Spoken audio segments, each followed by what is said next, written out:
आज हम लोग आपकी कक्षा 12 में राष्ट्रकवि मैथिली शरण गुप्त जी द्वारा रचित कैकेयी का अनुताप शीर्षक से कविता है। आज हम लोग इसके 6वें पद्यांश की व्याख्या सीखेंगे। इसके पहले हम लोगों ने इसके 5 पद्यांश की व्याख्या सीख ली है। बहुत ही सरल है।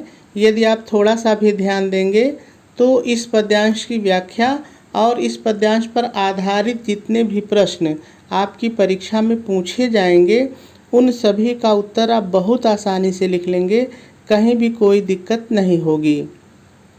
सबसे पहले हम लोग हमेशा की तरह इस पद्यांश को पढ़ेंगे और इसमें जितने भी शब्द आए हैं पहले इन सभी शब्दों का सरल अर्थ देखेंगे, उसके बाद हम लोग इसकी व्याख्या करेंगे। क्या कर सकती थी, सारे शब्द सरल हैं, इनको बदलना ही नहीं है, ठीक है, ऐसे ही रहेंगे। मरी, ये मंथरा को रानी कैकेयी कह रही हैं कि मरी, तो इसका कुछ विशेष अर्थ नहीं है, आप इसको भी ऐसे ही रख सकते हैं। मंथरा नाम है जिसने कैकेयी को राम के प्रति भड़काया था वनवास के लिए, तो ये मंथरा नाम है, ऐसे ही रहेगा। दासी मतलब सेविका, आप दासी कह के भी व्याख्या कर सकते हैं क्योंकि दासी अपने आप में सरल है, वैसे दासी माने सेविका होता है, ठीक है। मेरा ही मन, सब सरल है, सारे शब्द सरल हैं, ठीक है। रह सका न, सब सरल हैं, कुछ नहीं बदलना है। निज माने अपना, अपनी, अपने, तीनों होता है, जो आपको अच्छा लगे एक वाक्य में लेकर के वाक्य बना लीजिए। विश्वासी, विश्वासी मतलब विश्वास, विश्वासी मतलब विश्वास, ठीक है। जल का मतलब जलो या भोगो, जलो या भोगो, ठीक है। यहाँ पे जो कैकेयी अपने मन को कह रहे हैं कि हे मन अब तुम ही जलो, तुम ही भोगो। पंजरगत मतलब शरीर के अंदर स्थित, पंजरगत मतलब शरीर के अंदर स्थित। अब सरल है, अरे, ये अपने मन को संबोधित करके कैकेयी कह रहे हैं कि अरे मन। अधीर मतलब जिसके अंदर धीरज न हो, आप इसको व्याकुल भी कह सकते हैं क्योंकि जिसके अंदर धैर्य धीरज नहीं होता वो व्याकुल होता है, ठीक है। अभागे, अभागे का मतलब आप समझ रहे हैं, सरल है। अभागे कह के भी आप व्याख्या कह सकते हैं या चाहे आप कह लीजिए भाग्यहीन, भाग्यहीन, ठीक है। वे सरल है, ऐसे ही रहेगा। ज्वलित, ज्वलित का मतलब आग लगाने वाले, जलाने वाले या द्वेष रखने वाले, द्वेष, यानी यहाँ पे थोड़ा सा समझ लीजिए, कैकेयी अपने मन को कह रही कि जो राम के प्रति घृणा या द्वेष का भाव था ना, ये तेरे अंदर ही जगा था, अपने मन को वो डांट रही हैं, तो वही द्वेष या आग लगाने वाले। भाव सरल है, ऐसे ही रहेगा। थे सरल है, ऐसे ही रहेगा। स्वयं मतलब खुद या अपने, मुझी में इसका भी वही अर्थ होता है, स्वयं मुझी में यानी खुद ही, स्वतः ही मेरे अंदर। जागे मतलब जागे थे, जागे मतलब जागे थे। पर माने किंतु या लेकिन, दोनों होता है, चाहे जो एक ले लीजिए, किंतु या लेकिन। था केवल, सरल है, ऐसे ही रहेगा। क्या सरल है, ऐसे ही रहेगा, प्रश्नवाचक शब्द है। ज्वलित मतलब आग लगाने वाले या द्वेष, द्वेष रखने वाले या जलन रखने वाले, यहाँ आ चुका है इसके पहले भी, ठीक है। भाव ही मन में, भाव ही मन में, सारे शब्द सरल हैं, ऐसे ही रहेंगे, ठीक है। आपको व्याख्या में समझ में आ जाएगा। क्या प्रश्नवाचक शब्द है, ऐसे ही रहेगा। शेष बचा मतलब बाकी बचा, शेष माने बाकी, बचा, ठीक है, ऐसे ही रहेगा। कुछ न और, सरल है, ऐसे ही रहेगा। जन में, देखिए जन में यहाँ मतलब है कैकेयी अपने लिए कह रहे हैं कि मुझ में, मुझ जन में, अर्थात मुझ कैकेयी में कुछ बाकी नहीं है, तो जन में का मतलब यहाँ कैकेयी से है, अपने लिए कह रहे हैं, ठीक है। कुछ सरल है, ऐसे ही रहेगा। मूल्य माने कीमत होता है, मूल्य माने कीमत होता है। नहीं सरल है, ऐसे ही रहेगा। वात्सल्य, देखिए जब किसी बच्चे के प्रति जो प्रेम होता है उसको वात्सल्य प्रेम कहते हैं, तो वात्सल्य का मतलब बच्चे के प्रति जो प्रेम होता है, ठीक है। मात्र क्या तेरा, सारे शब्द सरल हैं, ऐसे ही रहेंगे, ठीक है। पर आज, पर माने किंतु या लेकिन, पहले भी आ चुका है। आज सरल है ऐसे ही रहेगा। अन्य सा मतलब दूसरों की तरह, यानी बेगाना, दूसरों के समान। तो यहाँ पे आप उपमा अलंकार देख रहे हैं, सा है अन्य डैश सा, तो यहाँ पे उपमा अलंकार है, ठीक है। हुआ सरल है ऐसे ही रहेगा। वत्स माने पुत्र या बेटा, भी मेरा सरल है ऐसे ही रहेगा। थूके, देखिए थूके का मतलब धिक्कारना होता है, घृणा करना होता है। थूके का मतलब ऐसा नहीं कि कोई उसके ऊपर थूक रहा है। देखिए आपने कहा होगा कि सारा संसार उसके ऊपर थूक रहा है, इसका मतलब सारा संसार उसको धिक्कार रहा है, ठीक है। तो थूके मतलब धिक्कारना। मुझ पर, कैकेयी कह रही कि मेरे ऊपर, मुझ पर। त्रैलोक्य का मतलब तीनों लोक। आप जान रहे हैं कि स्वर्ग लोक, पृथ्वी लोक, पाताल लोक, तीनों लोक है, तो वही त्रैलोक्य मतलब तीनों लोक। भले ही थूके, ठीक है, तो वही धिक्कारना, थूके, घृणा करना, थूके।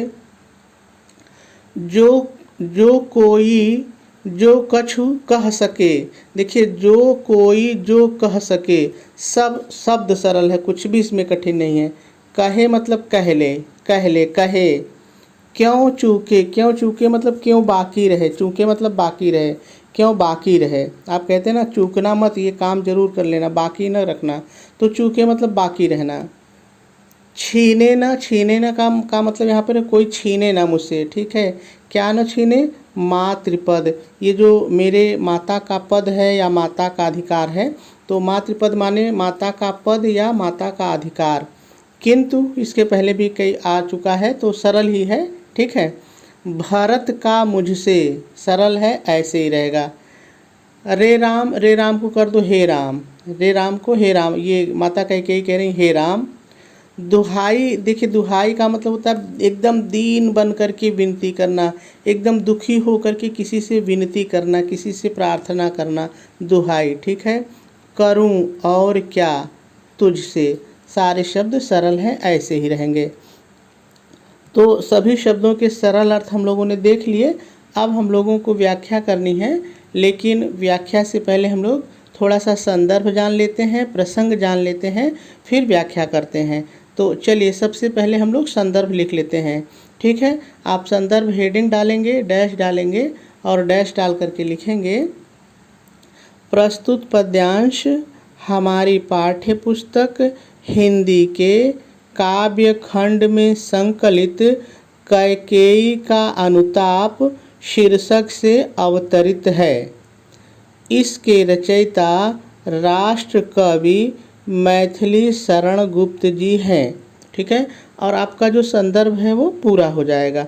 चलिए अब प्रसंग की बात करते हैं। देखिए प्रसंग आपको कहीं ढूंढना नहीं होता है। इस कविता की जो मुख्य बात होती है, यानी व्याख्या की जो मुख्य बात होती है, उसी को हम लोग प्रसंग बना लेते हैं।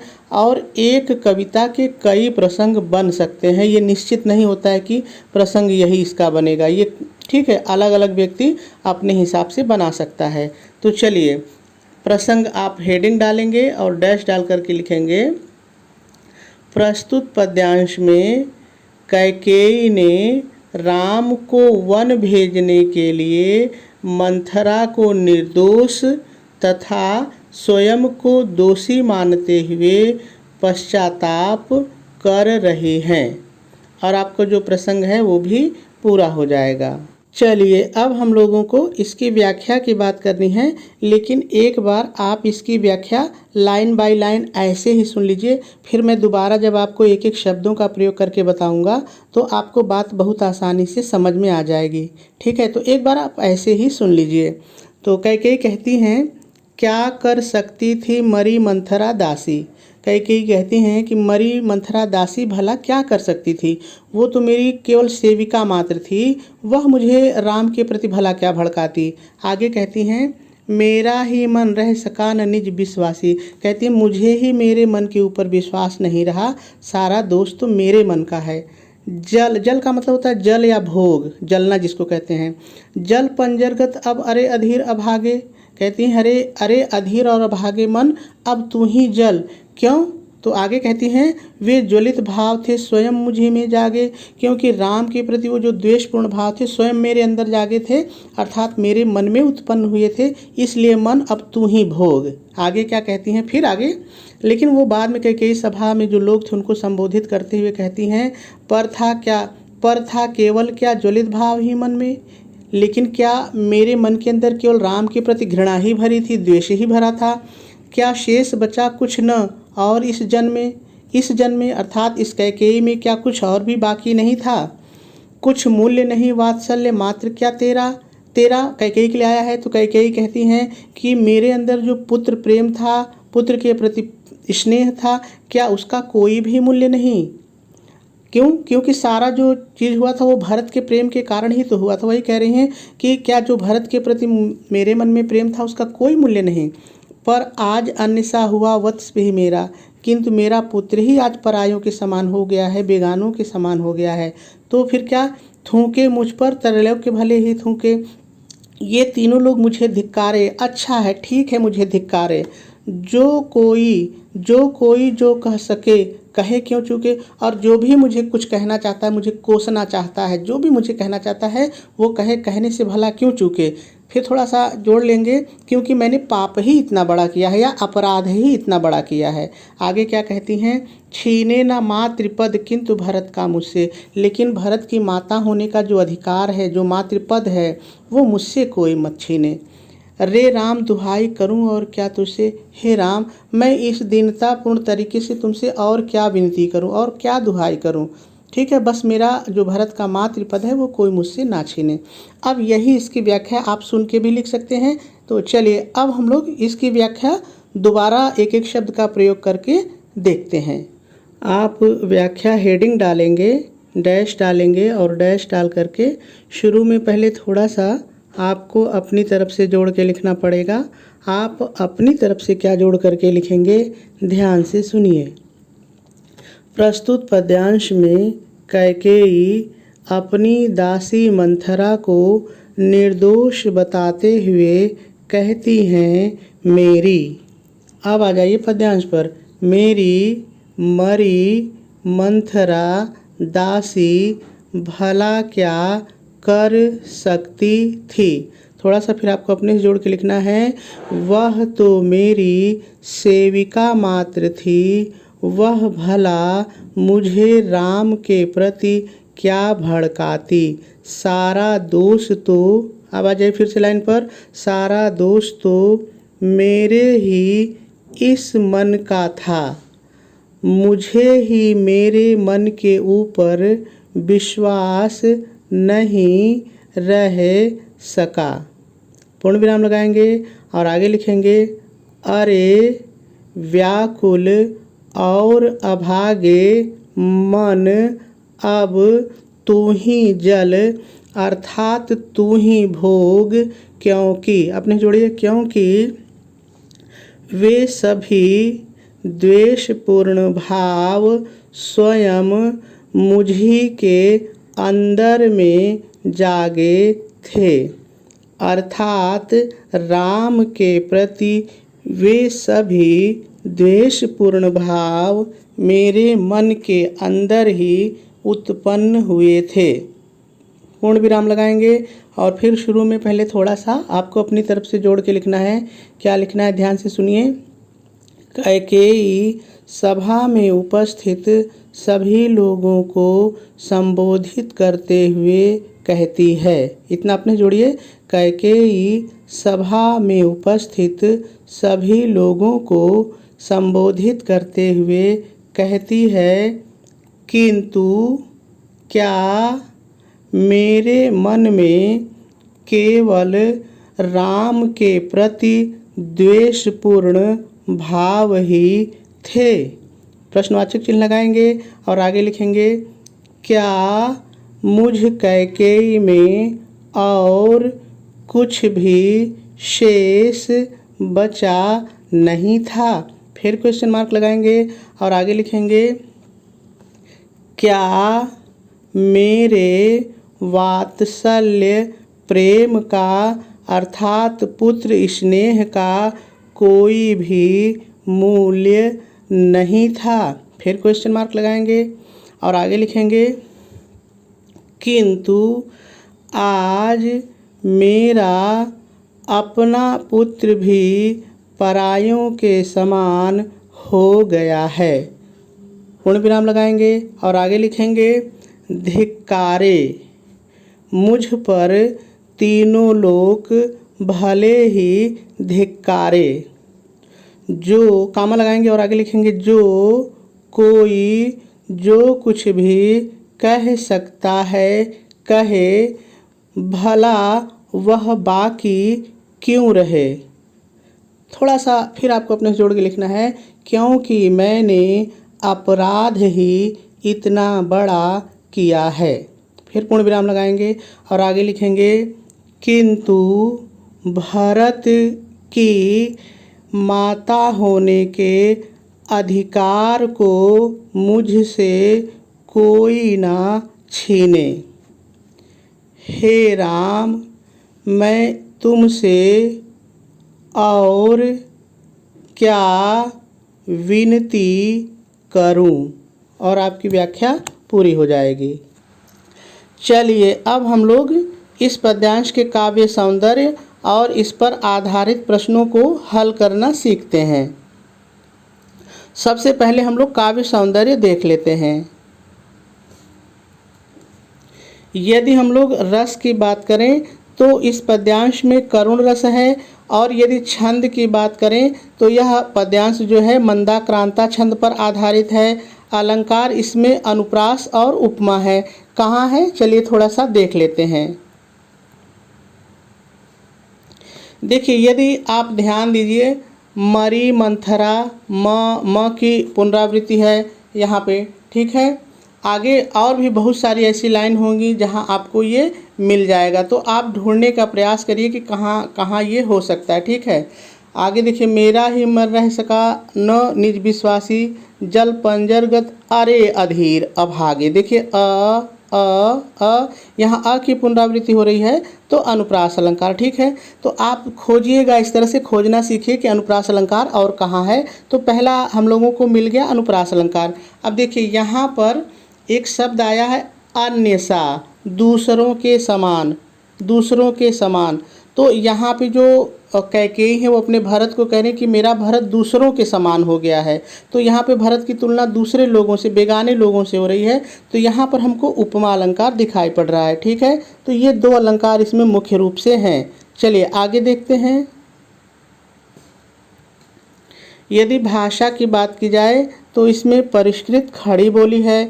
यदि शैली की बात की जाए तो इसमें प्रबंधात्मक शैली है।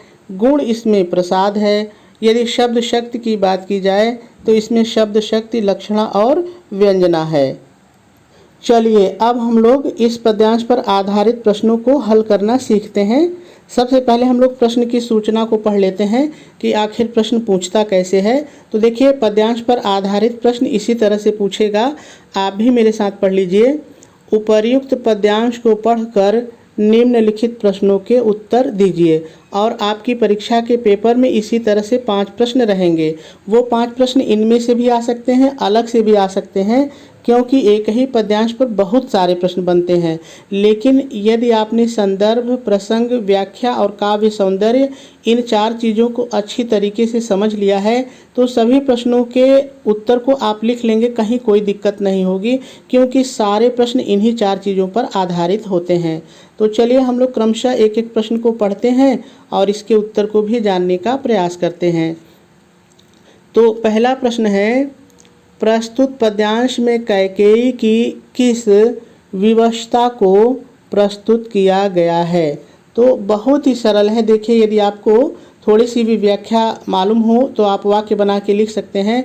आप उत्तर डालेंगे और लिखेंगे प्रस्तुत पद्यांश में कैकेयी की उस विवशता को प्रस्तुत किया गया है जिनमें वह कह रही हैं कि आज मेरा पुत्र भरत ही पराया हो गया है, और वह राम से प्रार्थना करते हुए कह रही हैं कि हे राम, मुझसे भरत की माता होने के अधिकार को कोई ना छीने।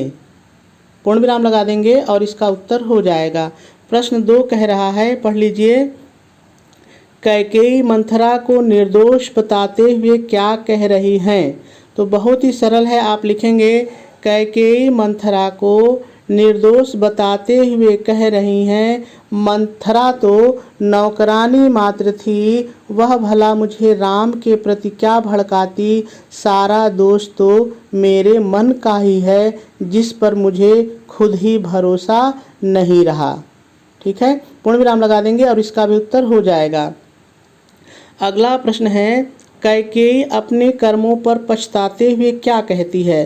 तो देखिए बहुत ही सरल इसका उत्तर है, व्याख्या मैंने आपको बताया है, आप उत्तर डालेंगे और लिखेंगे कैकेयी अपने कर्मों पर पछताते हुए कहती है, यह तीनों लोग भले ही मुझ पर थूके और जो कुछ कहना चाहे वह सभी चीज़ें कह ले, क्योंकि मैंने पाप ही इतना बड़ा किया है, किंतु मुझसे भरत की माता होने के अधिकार को कोई ना छीने। पूर्ण विराम लगा देंगे और इसका भी उत्तर हो जाएगा। अगला है, त्रैलोक्य में कौन सा समास है? तो आपके इंटर में समास विस्तार से है, आप पढ़ लीजिएगा। देखिए त्रैलोक्य का जब आप समास विग्रह करेंगे तो हो जाएगा तीन लोकों का समूह। त्रैलोक्य मतलब तीन लोकों का समूह। जब इस तरह से आप समास विग्रह करें तो इसका मतलब है कि ये द्विगु समास है। ठीक है, द्विगु समास में शुरू में अंक आते हैं, 1 2 3 ऐसे अंक आते हैं, तो त्रैलोक्य ये द्विगु समास है। ठीक है, बाकी आप विस्तार से पढ़ लीजिएगा। अगला प्रश्न है, रेखांकित अंश की व्याख्या कीजिए। तो चलिए सबसे पहले हम लोग देख लें कि रेखांकित अंश है कहाँ, फिर इसकी व्याख्या करते हैं। तो देखिए यदि आप यहाँ पे ध्यान दीजिए तो 1 2 3 ये 3 लाइन के नीचे अंडरलाइन है, इसकी व्याख्या करनी है। ठीक है, लेकिन आप एक चीज़ जान लीजिए कि ये जो लाइन है कहीं भी हो सकती है, पेपर बनाने वाला कहीं भी लाइन खींच सकता है। ठीक है, तो आपको पूरी व्याख्या तैयार रखनी है। वैसे भी सारे प्रश्न व्याख्या पर ही आते हैं। तो चलिए हम लोग रेखांकित अंश की व्याख्या कैसे लिखनी है समझते हैं। आप हेडिंग डालेंगे इसी तरह से रेखांकित अंश की व्याख्या, और तुरंत ही लाइन की व्याख्या नहीं करेंगे, शुरू में पहले थोड़ा सा आपको अपनी तरफ से जोड़ के लिखना होता है। देखिए मैंने लिखा है, ध्यान से पढ़िए। प्रस्तुत पंक्ति में कैकेयी सभा में उपस्थित लोगों को संबोधित करते हुए कहती है। इतना मैंने अपनी तरफ से जोड़ा है। अब यहाँ से लाइन की व्याख्या है, क्या कहती है देखिए व्याख्या में, क्या मेरे मन में केवल आग लगाने वाले या द्वेष जिसको कहते हैं द्वेष भाव ही भरा हुआ था? क्या मुझ में कुछ भी शेष नहीं बचा था? क्या मेरे वात्सल्य प्रेम का कोई मूल्य नहीं? और आपके उस 3 लाइन की व्याख्या हो जाएगी। तो मेरे ख्याल से बात आपको समझ में आ गई होगी।